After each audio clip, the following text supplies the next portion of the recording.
Hi, everyone. So today we're going to be looking at a question that one of my students had shared with me and wanted to know the solution. This is a quant time value of money CFA level 1 question. Let's just look at it right away. Let's go to the whiteboard. So the question has this table for the data. They have given 5 investments with different maturity in years, and they either have high or low liquidity, and the default risk could be low or high. And they've given the interest rate for 4 out of the 5. And they're asking us to calculate 2 things. One is the default risk premium and the range, potential range with the ceiling and the floor for one of the investments, the third investment. Before we actually solve the problem, let's review the concepts. I really like to reinforce the concept because that way you can solve any of these kind of problems rather than just understanding this one problem. So this is a fundamental quantitative LOS, right? Understand what is the required rate of return, express it as components of risk-free rate plus various risk premium. I think this is the first LOS. So a required return, you can break it out into real risk-free rate plus inflation, which combined is nominal, right? So this, you could further break it down into risk-free rate real plus inflation plus maturity risk premium. So longer the maturity, higher the risk premium because there's more uncertainty. Liquidity risk premium, high liquidity means low risk premium, but when we have kind of a low liquidity, then you're going to have a high risk premium because of the bid-ask spread. And default risk, a company that is more likely to default, you will have to pay more to get the capital, right? So that's the other component. So we have the interest rate or the required rate of return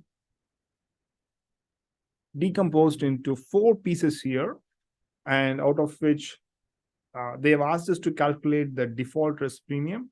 But to calculate the R3, that the return for the third investment, we also need to know the liquidity risk premium. Okay, so just to recap, low maturity means low risk premium. Longer maturity means, rather than saying low, short maturity means low risk premium, and longer maturity means high risk premium. High liquidity, low risk premium, and the reverse is true. A low default risk will imply a low risk premium, and the reverse is true as well. So if that is an investment with a really short maturity, high liquidity, and low default risk, that's going to have the lowest required rate of return. And which is the one? The investment one choice, the table that we saw for this question, investment one has a maturity of 2 years. That is the lowest, along with the second one. And the liquidity is high, which means there is really low liquidity risk premium. Default risk is low. So this ticks all the boxes for a low risk.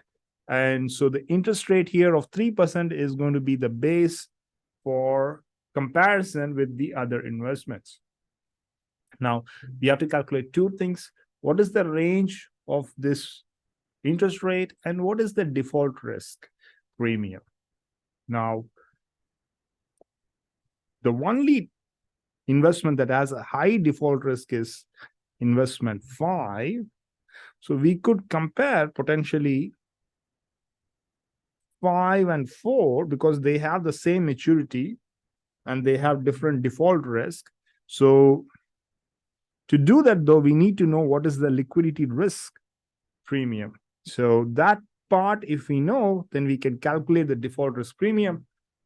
So the other investment that has a difference in liquidity, but everything else is same, is these 2 investments. They have the same maturity, they have the same default risk, but the only difference is in liquidity. So the difference in their interest rate is going to equal to the liquidity risk premium. So 3.5% minus 3%, 0.5%, is the liquidity risk premium, which we can then substitute here, because now we know 5% is the starting point for a 7-year maturity. And then you add a liquidity risk premium, then it will become something like this: 7 low liquidity. And then the difference is going to be given by the default risk premium. Just think about it, like pause the video and think about it. Does it make sense? If not, just go back, rewind the last 30 seconds and listen to it again. Okay, shall we continue?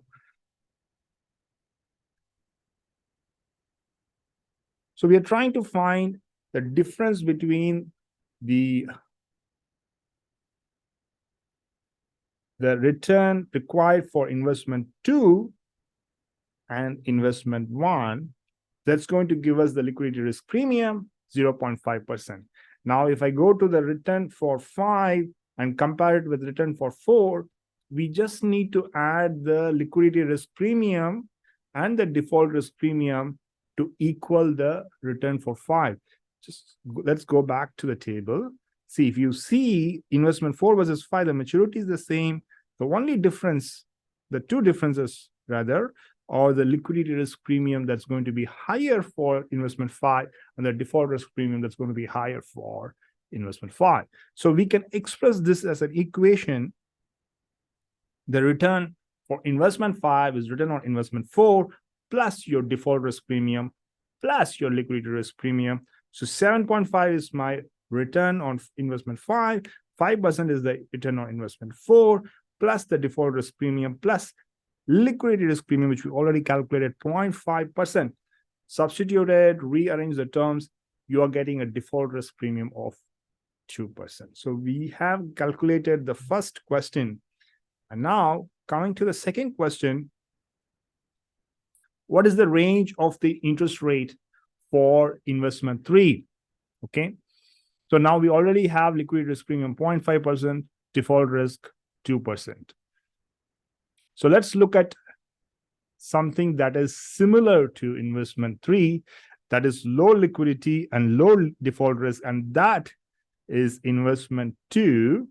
So investment 2 has an interest rate of 3.5%. Looking at the upper bound, the ceiling, so if we look at investment 4, that has a higher maturity, but it also has higher liquidity and lower default risk. So we need to know what is the upper bound. So we have to adjust the liquidity of investment 4.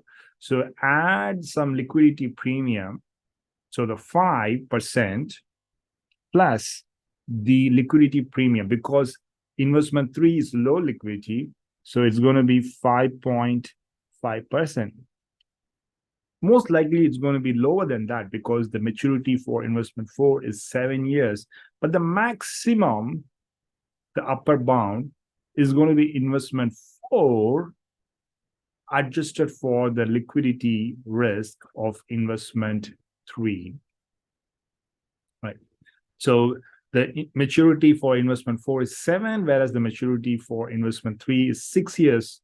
So probably it's going to be lower than 5.5%, but that's going to be the maximum. It's also going to be most likely higher than 3.5 because it's 6 years compared to the 2 years for investment 2. So it's going to be somewhere between 3.5 and 5.5. So if you look at the width of the maturity, so it's 2 to 7, so 5 years of gap. So that is driving the interest rate differential between 3.5 and 5.5. And because it is the 6th year, it is probably most likely somewhere closer to 5.5 rather than 3.5. All right. So hopefully this was clear. If not, do leave a comment below and we'll be happy to answer. All right. All the very best with your preparation. Thank you.